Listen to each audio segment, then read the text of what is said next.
Good morning. TMC knowledge में आपका स्वागत है। और देखिए ये बीपीएससी जो टीआरई 2 का जो इम्तहान होने वाला है, यानी कि दूसरी जो उसकी भर्ती आने वाली है, जिसका नोटिफिकेशन भी बहुत जल्द आने वाला है, तो इसका हमने जो टेस्ट सीरीज़ शुरू किया था, देखिए हमने बताया था कि इसमें 25 कुल जो है कि टेस्ट सीरीज़ हैं। और इसमें ये क्लास 9-10 के लिए है, यानी कि बीपीएससी टीआरई 2 और क्लास 9-10 के लिए। तो इसमें कुल 25 जो है कि यहाँ से देख लीजिए सेट यहाँ पे दिए गए हैं, जिसमें हमने कुल 5 जो है कि टेस्ट सीरीज आपको करा दिए। इसका ऑलरेडी वीडियो 5 जो है कि हमने अपलोड हमने कर दिया है। और आज हमारा ये छठा ये मतलब टेस्ट सीरीज होगा। तो आइए शुरू करते हैं छठे टेस्ट सीरीज को। और आप इसके पहले अगर हमारा पूरा वीडियो अगर आपने नहीं देखा है तो आप हमारे प्लेलिस्ट में जा कर के उसे देख सकते हैं। तो ये हमारा छठा टेस्ट सीरीज होगा, यानी कि इसके पहले 5 टेस्ट सीरीज का वीडियो अपलोड किया जा चुका है। तो आइए शुरू करते हैं इसको और देखते हैं। इसमें भी कुल 40 प्रश्न होंगे, क्योंकि पेपर 2 का ये टेस्ट सीरीज है, जिसमें ये सभी के लिए अनिवार्य है, क्लास 9-10 के लिए। और बाकी जो 80 नंबर का जो पेपर होगा वो आपका विषयवार होगा, यानी कि आपके सब्जेक्ट के अनुसार होगा। तो उसका भी वीडियो जल्द ही आएगा। अगर विषयवार अगर मार्केट में अगर बुक उपलब्ध होंगे तो आज उसको जा कर के देखना है, और अगर उपलब्ध होगा तो उसका भी वीडियो आपके लिए प्रोवाइड कराया जाएगा। तो आइए देखते हैं इसमें प्रत्येक सेट की भांति इसमें भी कुल जो है कि 7 प्रश्न मैथमेटिक्स के हैं, और बाकी के जो 33 जो प्रश्न होंगे वो जीके जीएस के होंगे। तो आइए देखते हैं। और इसका ये पहला मैथ का आप प्रश्न देख सकते हैं, और उसका आंसर मैं बता दे रहा हूँ। उसका सोल्यूशन जो है कि पीडीएफ में मिल जाएगा टेलीग्राम चैनल पे। जैसे कि इसके पहले वाले वीडियो में सबका जो है कि मैथ का जो सॉल्यूशन है वो हमने अपने टेलीग्राम के में पीडीएफ अपलोड कर दिया है। और टेलीग्राम चैनल का लिंक भी हमारे इस वीडियो के डिस्क्रिप्शन में होगा, आप वहाँ से जा कर के देख सकते हैं। तो देखिए इसमें इसका पहला का जो आंसर है वो इसका आंसर बी होगा। और इस तरीके से इसका दूसरा प्रश्न भी देख सकते हैं आप। इसमें दूसरा का जो ऑप्शन है ये इसका आंसर ए सही है। इस तरह से तीसरा जो सवाल है ये त्रिभुज से संबंधित हैं। और इसमें तीसरा का जो आंसर है वो तीसरा का आंसर इसमें सी है। इस तरीके से चौथा देखिए एक ये रेलगाड़ी और यानी कि समय चाल वाला प्रश्न है। तो इसमें सही जवाब होगा, इसका 6 मिनट इसका आंसर होगा। और इस तरीके से पांचवा प्रश्न है, किसी त्रिभुज का परिकेंद्र उसकी एक भुजा पर बनता है तब वह त्रिभुज क्या है, यानी कि त्रिभुज का जो परिकेंद्र है उसकी एक भुजा पर बनता है तो वो त्रिभुज क्या है, तो वो समकोण त्रिभुज होगा। इसका आंसर है इसमें से सी ऑप्शन होगा। और ये देखिए एपी के प्रश्न दिए हुए हैं, समांतर श्रेणी दी गई है, और इसमें 25 पदों का योग इसमें निकालना है। तो एपी में हम इसको आप देख सकते हैं, इसका पहला पद इसमें 4 है, इसका डी निकालते हैं जो डिफरेंस होता है कॉमन डिफरेंस। तो 7 में से 4 गए, यानी कि डी का मान यहाँ से 3 हो जाएगा। एन का मान 25 दिया हुआ है, तो आप एसएन के फार्मूला पे आप इसे निकाल सकते हैं। और इसका सॉल्यूशन सब मिल जाएगा आपको पीडीएफ में। और यहाँ देखिए ये 7वां जो प्रश्न है वो इसमें से एक चार्ट दिया हुआ है, जिसमें कुछ दैनिक मजदूरी और इसकी बारंबारता यानी कर्मचारियों की संख्या दी गई है, और इस पर कुछ आधारित इधर प्रश्न है। तो ये देखिए इसमें प्रश्न है कि इसमें ऑप्शन दिया हुआ है कि कर्मचारियों के औसत वेतन 100 से 110 के बीच है। तो इस तरीके से कुछ जो है कि इसमें ऑप्शन दिए गए हैं, और इसका सही जवाब इसमें से हो जाएगा। इसमें ऑप्शन ए इसका सही जवाब है कि कर्मचारियों का जो औसत वेतन है वो 100 और 110 रुपये के बीच में है। तो आप यहाँ से इसको निकाल सकते हैं, यानी कि इसका माध्य निकालना पड़ेगा। तो इसमें सोल्यूशन सब दे दिया जाएगा। आप देखिए यहाँ से 8वां जो प्रश्न है वो प्रश्न यहाँ से अब 8वां जो प्रश्न है वो जीके जीएस के प्रश्न है। तो देखिए इसमें इसका पहला प्रश्न है कि आज के लिए 8वां प्रश्न है जीके जीएस का पहला है कि बिहार के वह मुख्यमंत्री जो सबसे कम अवधि तक इस पद पर रहे वो कौन थे। तो बिहार के सबसे कम अवधि तक अगर जो मुख्यमंत्री रहे थे तो वो सतीश प्रसाद सिंह का था, यानी कि सतीश प्रसाद सिंह मात्र 5 दिनों के लिए बिहार के मुख्यमंत्री बने थे। और वो 1968 में, यानी कि 20 जनवरी 1968 से लेकर के 1 फरवरी 1968 तक उनका कार्यकाल रहा था। और सतीश प्रसाद सिंह के विषय में एक और बात है कि वो सबसे कम उम्र के बिहार के मुख्यमंत्री हैं, यानी कि मात्र 32 वर्ष की उम्र में वो जब मुख्यमंत्री हुए थे तो उनकी उम्र मात्र 32 साल थी। इस तरीके से सबसे कम उम्र के वो मुख्यमंत्री बने थे बिहार के। इस क्रम में एक और बात आपको जानने लायक है कि बिहार का जो पहले जो दलित मुख्यमंत्री थे वो भोला पासवान शास्त्री थे। जबकि मुस्लिम मुख्यमंत्री की बात करें कि बिहार का सबसे पहला जो है कि एकमात्र मुस्लिम जो मुख्यमंत्री के पद पे रहे थे, तो 1973 से 1975 के बीच में रहे थे, और उनका नाम था अब्दुल गफूर जो है कि एक ऐसे मुस्लिम व्यक्ति थे जो बिहार के एकमात्र मुस्लिम मुख्यमंत्री के रूप में रहे, और 1973 से 75 के बीच में उनका कार्यकाल रहा था। नेक्स्ट है कि पटना में स्थित राजभवन, मुख्य सचिवालय तथा उच्च न्यायालय की जो इमारतें हैं वो किस शैली से प्रभावित हैं, किस शैली में बनाई गई हैं? तो वो जो है कि यूरोपियन पुनर्जागरण काल की जो है कि वो शैली से ये मुख्य सचिवालय, उच्च न्यायालय और जो राजभवन है उसकी जो इमारतें हैं वो यूरोपीय पुनर्जागरण काल की शैली में बनी हुई है। नेक्स्ट है कि बिहार का मैदानी भाग जो बिहार के कुल क्षेत्रफल का लगभग कितना प्रतिशत है? बिहार का जो मैदानी भाग है उसके कुल क्षेत्रफल का कितना प्रतिशत है? तो यहाँ देख सकते हैं 94,163 बिहार का कुल क्षेत्रफल है। तो इसमें मैदानी भाग का क्षेत्रफल कितना है? तो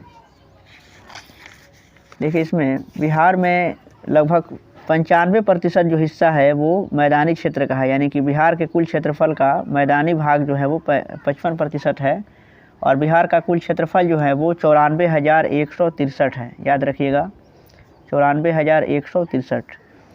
और बिहार का कुल क्षेत्रफल है वो भारत की कुल भूमि का 2.86% है। ये भी जानने लायक बात है। नेक्स्ट है कि बिहार के पहले भारतीय प्रधानमंत्री कौन थे? पहले जो है कि मुख्यमंत्री को प्रधानमंत्री कहा जाता था, तो मोहम्मद यूनिस इसका सही जवाब है। और देखिए, ये बीपीएससी में भी ये कई बार प्रश्न पूछा जा चुका है। बीपीएससी जो सिविल की जो परीक्षाएं होती हैं तो उसमें कितनी बार ये प्रश्न पूछा गया है कि पहले भारतीय प्रधानमंत्री, यानी कि उनको मुख्यमंत्री, बिहार के जो पहले प्रधानमंत्री ही कहा जाता था मुख्यमंत्रियों को भी। तो 1 अप्रैल 1937 को मोहम्मद यूनिस जो हैं कि मुख्यमंत्री के शपथ लिए थे, और इस तरीके से इसका सही जवाब है ऑप्शन बी। और अगला प्रश्न देखते हैं कि पद्म पुरस्कार 2023 के संदर्भ में क्या सत्य है? पद्म पुरस्कार जो 2023 दिया गया है, जिसमें बिहार के तीन जो है कि आप देखिए, जो पद्म पुरस्कार होता है वो कई श्रेणियों में होता है, तो उसमें से असत्य कथन ये है कि बिहार में पद्म पुरस्कार के प्राप्तकर्ता जो है कि 91 हैं। ये गलत कथन है। देखिए, इसमें है कि 2023 में जो पद्म पुरस्कार दिया गया है तो कुल 106 व्यक्तियों को दिया गया है, जिसमें से 91 जो है कि पद्मश्री पुरस्कार हैं। ये जो 91 दिया हुआ है तो इसमें पद्मश्री है ये, यानी कि पद्म पुरस्कार है मगर ये पद्मश्री पुरस्कार के अंतर्गत हैं, तो इसमें 91 को दिया गया है।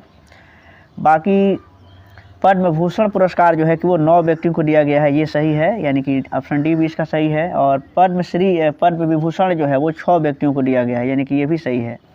और कुल मरणोपरांत जो है कि पद्मश्री पुरस्कार दिया गया है तो 7 व्यक्तियों को दिया गया है। ये भी सही है। तो इस तरीके से इसमें गलत कथन ये है कि पद्म पुरस्कार की जो प्राप्तकर्ता हैं वो 91 नहीं है, ये गलत कथन है। नेक्स्ट है कि अंडर 19 महिला T20 विश्व कप का खिताब किस टीम ने पहली बार 2000 जनवरी में जीत लिया है?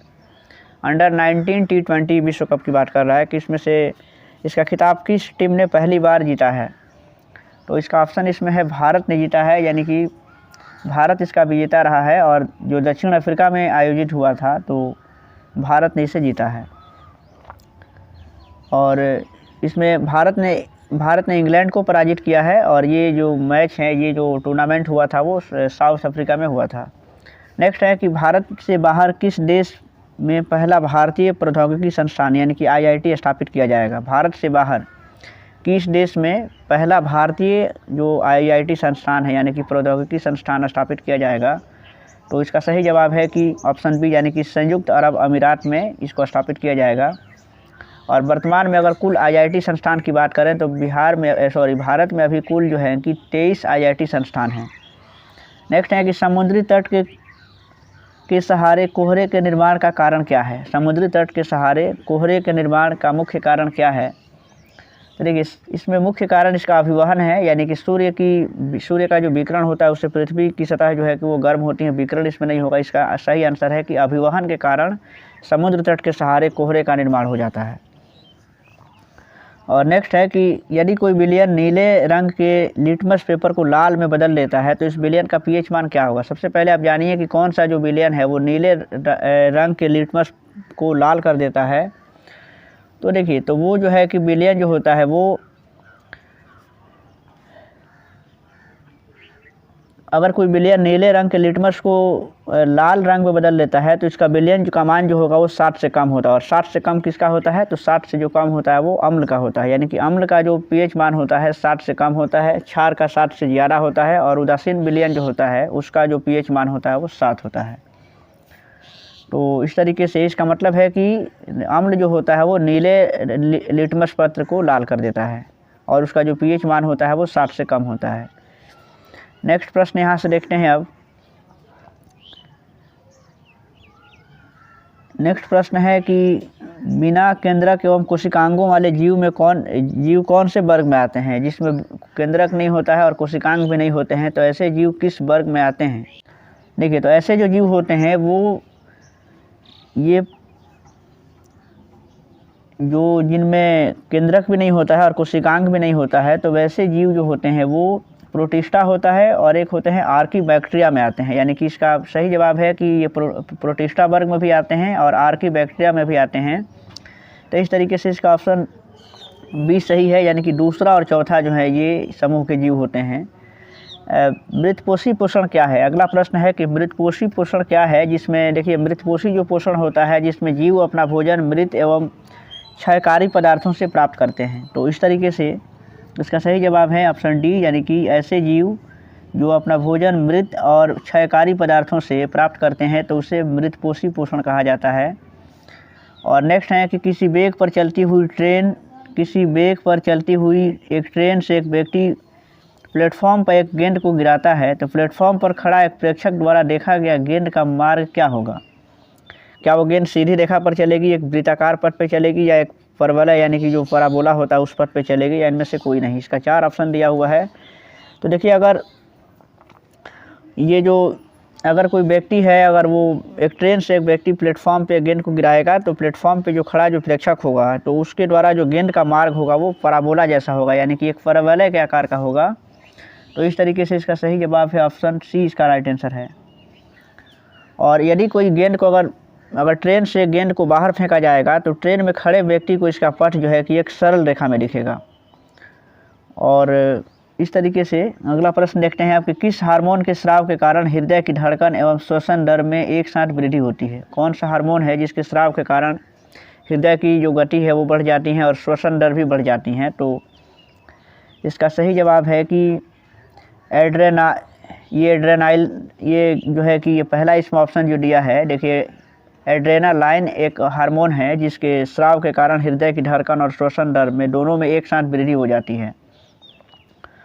तो इस तरीके से इसका सही जवाब है ऑप्शन ए। और इसके बाद से अगला प्रश्न देखते हैं। अगला प्रश्न है कि इसमें देखिए एक रासायनिक यौगिक है और उसका नाम, ये सूत्र दिया हुआ है जिसका IUPAC नाम पूछ रहा है कि इसका IUPAC नाम क्या होगा। तो इसमें देखिए CH3 है, CH2 और COOH है, यानी कि ये जो हैं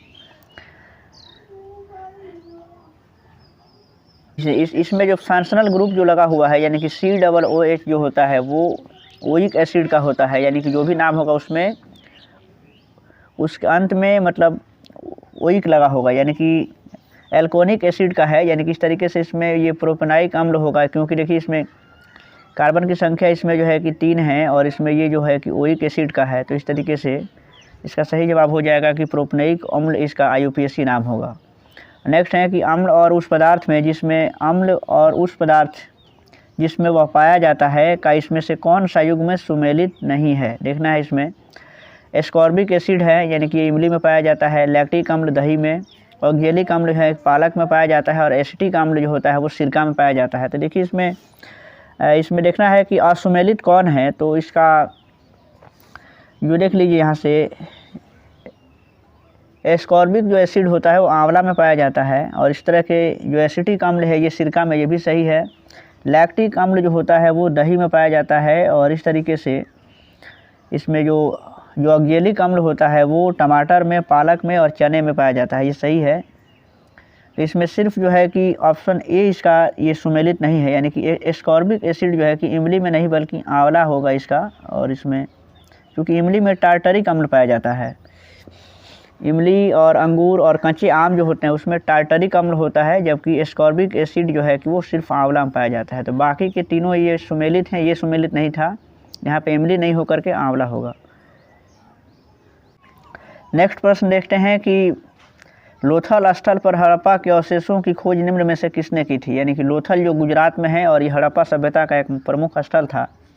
तो इसमें जो प्रमुख जो अवशेष मिले हैं उसमें उसकी खोज किसने की थी, तो इसमें देखिए इसका सही जवाब है कि इसकी खोज SR राव ने किया था, यानी कि सही जवाब इसका ऑप्शन सी है। और लोथल जो है वो भोगवा नदी के किनारे स्थित है, और लोथल और सुटकोटजा जो है कि सिंधु सभ्यता के प्रमुख बंदरगाह थे, यानी कि लोथल भी क्या था, तो सिंधु सभ्यता का एक प्रमुख बंदरगाह था। देखिए हड़प्पा सभ्यता से जो भी प्रश्न बन सकते हैं उसका देखिए हमने 12th क्लास का जो हिस्ट्री का पेपर डाला है, पहला यूनिट में ही दिया हुआ है, हड़प्पा के पुरातत्व की पूरी उसमें कहानी है। तो आप हमारे प्लेलिस्ट में जाकर उसे खोज सकते हैं। ये क्लास 12 हिस्ट्री का जो पेपर है उसमें पूरे जो है कि हड़प्पा और मोहनजोदड़ो से संबंधित कुल 50 प्रश्नों को हमने अपलोड किया है। नेक्स्ट है कि खान अब्दुल गफ़ार खान निम्न में से किस क्षेत्र के पश्तून यानी कि पठान नेता थे, तो इसमें देखिएगा ये इसका सही जवाब होगा कि उत्तर पश्चिमी सीमा प्रांत के थे, और इसीलिए उनको सीमांत गांधी के नाम से भी जाना जाता है। खान अब्दुल गफ़ार खान को सीमांत गांधी के नाम से जानते हैं क्योंकि वे उत्तर पश्चिमी के सीमा प्रांतों में पर वो रहते थे और उनका वो निवास था वहाँ। तो वो जो है कि एक जो है कि सीमांत प्रांत के थे, इसलिए उनको सीमांत गांधी के नाम से भी जानते थे। और उन्होंने उनको सरहदी गांधी और बादशाह खान, बच्चा खान इत्यादि नामों से भी जाना जाता है, याद रख सकते हैं। उनको सरहदी गांधी क्योंकि सरहद था, यानी कि उत्तर पश्चिम सीमा प्रांत पे थे, बादशाह खान के नाम से भी जानते हैं और बच्चा खान के नाम से भी जानते हैं। और उनको खान अब्दुल गफ़ार खान यानी कि सीमांत गांधी के नाम से भी जानते हैं। और इन्होंने भारत के विभाजन का भारी विरोध किया था। जब 1947 में देश आज़ाद हुआ और उसके बाद से भारत पाकिस्तान का विभाजन हुआ तो उन्होंने काफ़ी इसका विरोध किया था। और ये खुदाई खिदमतगार पार्टी में लगभग 4000 कार्यकर्ता थे जिसकी स्थापना उन्होंने किया भी था। सर्वेंट ऑफ गॉड यानी कि खुदाई खिदमतगार की स्थापना इन्होंने किया था 1929 में।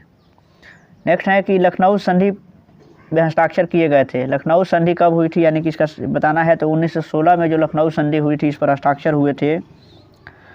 और कांग्रेस ने इसमें मुस्लिम लीग की पृथक निर्वाचन की मांग को स्वीकार कर लिया था इसमें। और इसी में तिलक ने कहा था कि स्वराज मेरा जन्मसिद्ध अधिकार है और मैं इसे लेकर रहूँगा। कांग्रेस के लखनऊ अधिवेशन में बाल गंगाधर तिलक और एनी बेसेंट जो है कि उनके प्रयास से कांग्रेस और मुस्लिम लीग के बीच में एक समझौता हुआ था। और नेक्स्ट यहाँ से प्रश्न देखते हैं, 26वां प्रश्न होगा कि किस वर्ष में तत्कालीन शहंशाह जॉर्ज पंचम ने दिल्ली को आधिकारिक रूप से ब्रिटिश की भारत की राजधानी घोषित किया था। तो देख लीजिए इसमें जो जॉर्ज पंचम थे उन्होंने वर्ष 1911 में दिल्ली को ब्रिटिश भारत की राजधानी घोषित किया था। और नेक्स्ट प्रश्न यहाँ से देखते हैं कि अलाउद्दीन खिलजी द्वारा लगाया गया खराज कर किसान की उपज के लगभग कितने प्रतिशत हिस्से के बराबर होता था। तो अलाउद्दीन खिलजी ने जो खराज कर लगाया था किसानों की उपज के लगभग 50% हिस्से के रूप में उसे लिया जाता था, यानी कि इसका ऑप्शन बी इसमें राइट आंसर होगा। और अलाउद्दीन खिलजी पहला शासक था जिन्होंने भूमि की मसाहत यानी कि भूमि की नाप करा करके लगान वसूल किया था। नेक्स्ट यहाँ से प्रश्न देखते हैं कि अश्वघोष निम्न में से किस राजा के दरबारी कवि थे। अश्वघोष ये किस राजा के दरबारी कवि थे, तो ये देखिए राजा ये कनिष्क के दरबार में रहते थे, यानी कि कनिष्क के दरबारी कवि थे अश्वघोष। और अश्वघोष ने बुद्ध चरित और सूत्रालंकार, ये सौंदर्यानंद और आदि ग्रंथों की रचना किए थे। कनिष्क के शासनकाल में चतुर्थ बौद्ध संगठि का जो आयोजन किया गया था और जिसका अध्यक्ष जो है कि वसुमित्र और उपाध्यक्ष ये अश्वघोष थे। तो यहाँ से ये सब जानने वाली कुछ बातें हैं। नेक्स्ट यहाँ से देखते हैं कि भारत में साइमन कमीशन के आगमन से पूर्व निम्नलिखित में से कौन सी घटना घटी थी। साइमन कमीशन जो भारत आया था 1928 में आया हुआ था, 1927 में इसका गठन हुआ, 1928 में भारत आया था। तो 1928 के पहले इसमें से कौन सी घटना हुई थी इसको आपको बताना है। इसमें सही जवाब है कि काकोरी षड्यंत्र है, यानी कि जो काकोरी कांड है 1925 में हुआ था, 9 अगस्त 1925 को, और ये साइमन कमीशन 1928 में आया था। उसके बाद से देखिए ये प्रथम गोलमेज सम्मेलन है, ये 31 में हुआ था, यानी कि 1931 में। भारत छोड़ो आंदोलन 1942 में हुआ था। गांधी इरविन समझौता भी 1931 में हुआ था। तो साइमन कमीशन से पहले घटना कौन थी? तो काकोरी कांड हुआ था 1925 में, जो कि साइमन कमीशन से पहले की घटना है। द्वितीय विश्व युद्ध में अपने पक्ष में पूर्ण भारतीय सहयोग प्राप्त करने के लिए ब्रिटिश सरकार ने भारत में कौन सा मिशन शुरू किया था? देख लीजिए प्रश्न को एक बार फिर से कि द्वितीय विश्व युद्ध में अपने पक्ष में पूर्ण भारतीय सहयोग प्राप्त करने के लिए ब्रिटिश सरकार ने भारत में कौन सा मिशन शुरू किया था? तो देखिए इसमें ऑप्शन दिया हुआ है कर्नवालिस, साइमन, इरविन। तो क्रिप्स मिशन, मिशन से तो नाम इसमें जुड़ा हुआ है, क्रिप्स का ही जुड़ा हुआ है, यानी कि क्रिप्स मिशन के नाम से उसे जानते हैं। तो इसका सही जवाब होगा कि क्रिप्स मिशन, यानी कि 1942 में ब्रिटिश प्रधानमंत्री ने मार्च 1942 में क्रिप्स मिशन की घोषणा की थी और 23 मार्च 1942 को, याद रख सकते हैं, 23 मार्च और 1942 को क्रिप्स मिशन भारत पहुंचा था।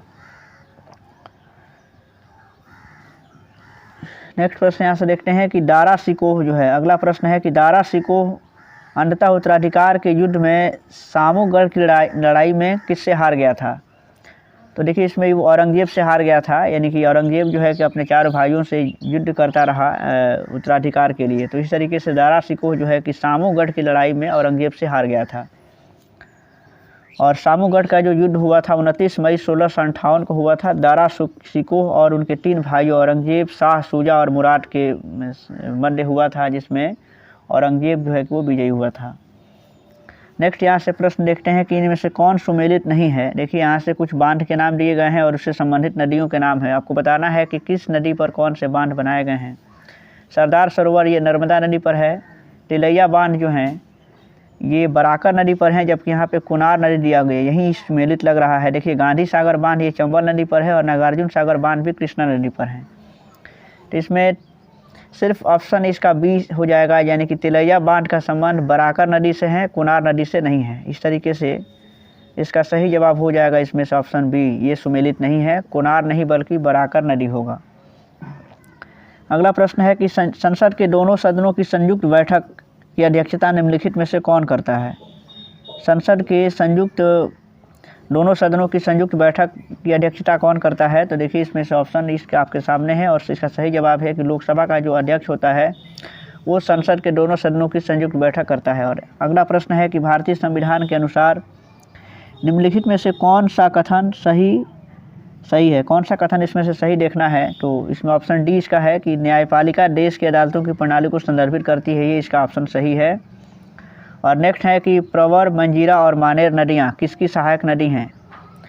तो इसमें देखिए इसमें जो है कि गोदावरी की सहायक नदियाँ हैं ये। प्रवर, मंजीरा और मानेर नदियाँ जो हैं वो गोदावरी की सहायक नदी हैं। और गोदावरी जो है कि हम जानते हैं कि प्रायद्वीपीय भारत की सबसे लंबी नदी है। और यहाँ से नेक्स्ट प्रश्न देखते हैं। अगला प्रश्न है यहाँ से कि भारत संविधान के निम्न में से किस अनुच्छेद के अंतर्गत किसी राज्य के राज्यपाल को राष्ट्रपति द्वारा अपने हस्ताक्षर और मुहर सहित अधिपत्र द्वारा नियुक्त किया जा सकता है? तो इसमें सही जवाब इसका है कि अनुच्छेद 155 के तहत जो है कि किसी राज्य के राज्यपाल को राष्ट्रपति द्वारा अपने हस्ताक्षर और मुहर सहित अधिपत्र के द्वारा उसकी नियुक्ति की जा सकती है। नेक्स्ट है कि गंगा और सोन जैसी नदियाँ प्राचीन भारत के किस महाजनपद से होकर के बहा करती थी? तो इसमें देखिए गंगा और सोन जैसी नदियाँ जो है प्राचीन भारत में मगध जो है चूँकि मगध जनपद जो हैं उससे ये होकर के नदियाँ बहती थी। और हम जानते हैं कि उस समय 16 महाजनपदों का उल्लेख मिलता है, जिसमें मगध जनपद जो था वो सबसे शक्तिशाली था और सबसे विकसित भी था, संपन्न और समृद्ध महाजनपद था। मगध महाजनपद जो है कि वो दक्षिण बिहार में स्थित था और जिससे वर्तमान में पटना और गया जिला सम्मिलित हैं। नेक्स्ट यहाँ से प्रश्न है कि घास, बकरी और मानवों को मिलाकर बनाई गई एक खाद्य कड़ी यानी कि फूड चैन जो है कि किस प्रकार से सही तौर पे प्रदर्शित की जा सकती है? तो यहाँ से देखिए चूँकि घास जो है कि बकरी का एक भोजन है और बकरी मनुष्य की एक मांसाहार भोजन है, तो इस तरीके से घास का संबंध जो है कि वो घास को बकरी खाती है और बकरी को मानव खाता है। तो इस तरीके से ऑप्शन सी इसका राइट आंसर होगा, यानी कि देख लीजिए यहाँ से, यानी कि घास बकरी खाती है और बकरी को मानव खाता है, यानी कि इस तरीके से ऑप्शन सी इसका जो है कि एक सही जो है कि वो फूड चेन को प्रदर्शित कर रहा है। नेक्स्ट है कि किस एक पारिस्थितिकी तंत्र में ऊर्जा का प्रवाह खाद्य श्रृंखला के माध्यम से होता है, और यह है ये जो है कि बताना है कि ये क्या है।